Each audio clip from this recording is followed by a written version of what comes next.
The GOP has yet to resolve an internal clash over whether expiring tax cuts will really expire, potentially threatening the party's push for a desperately needed legislative achievement.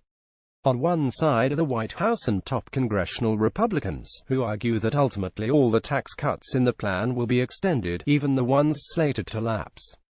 But that's exactly what the party's small, but mighty, bloc of deficit hawks is afraid of.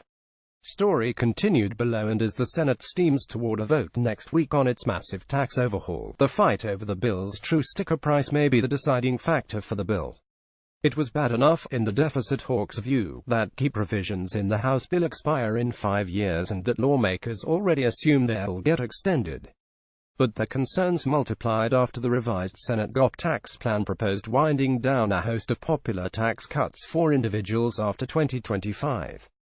The tax cuts were made temporary to trim the official cost of the bill, but deficit hawks fear Congress will simply extend them, further adding to the government's red ink.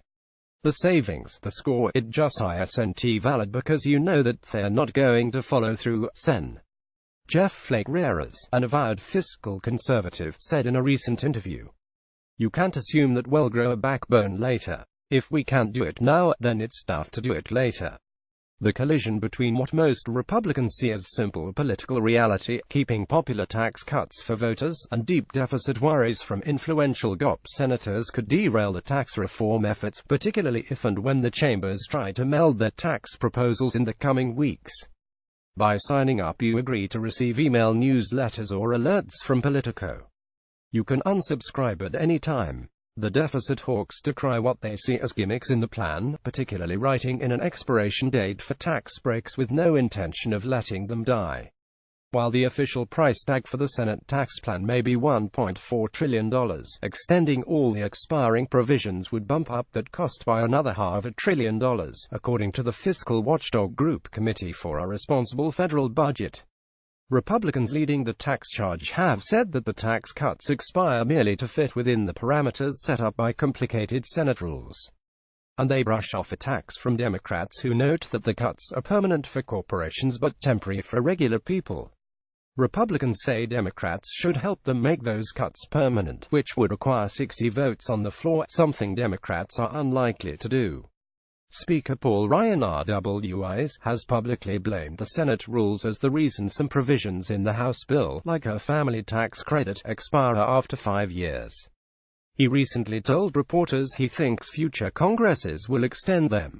That's the White House line, too. Of course, the hope for everybody is that when the time comes for these things to expire, that they get extended, Kevin Hassett, chairman of the White House Council of Economic Advisers, said last week. Flake and Tennessee Sen. Bob Corker, another independent-minded Republican not running for re-election next year, have been among the most outspoken with their deficit concerns. So too has Sen. John McCain of Arizona, a major wild card for GOP leadership in the tax fight.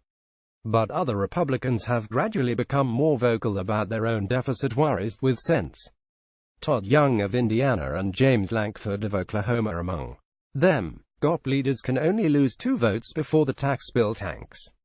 My concern is, if you slow down to actually implement it, that's one thing, Lankford said. But when you assume a sunset on something that you may or may not actually sunset, you may set up other tax fights that you have in the future, or set up additional deficit. Other GOP senators have raised different objections to the tax bill. Sen. Ron Johnson of Wisconsin doesn't like the way the plan treats small businesses, and Sen. Susan Collins of Maine takes issue with repealing Obamacare's individual mandate in the plan, among other concerns. Democrats have seized on the bill's contradictions, and Senate Minority Leader Chuck Schumer of New York has been particularly eager to exploit the Republican divide. I say to my colleagues, particularly the deficit hawks, you can't have it both ways, Schumer said in a recent floor speech. You cannot say we're going to protect the middle class after 2025 and we're going to reduce the deficit. This bill is a deficit budget buster. We all know what will happen. Indeed, Congress has a good track record of keeping expiring tax cuts around. Lawmakers faced a fiscal cliff at the end of 2012 composed mainly of the expiring Bush tax cuts. Congress, backed by the Obama administration, ultimately voted to make the vast majority of tax cuts permanent. Capitol Hill also routinely voted to maintain temporary tax extenders year after year, before passing legislation in December 2015 that made most of them permanent. The Senate tax measure includes dozens of provisions that are set to expire yet would likely be politically untenable to actually kill. Chief among them are the plans to boost the child tax credit, cut individual tax rates and increase the standard deduction. Corker has been one of the loudest critics of ballooning the deficit, but has been careful not to openly disparage tax plans moving through Congress, and Senate tax writers, as well as leadership, are aware of his concerns. The Tennessee Republican said he has been discussing ways to resolve deficit worries with other senators, Flake among them, but declined to elaborate further. Whether Senate Republicans can ultimately win over the GOP skeptics is unclear. When asked about the cost of extending expiring provisions, McCain stressed him always worried about the deficit. Brian Failer contributed to this report.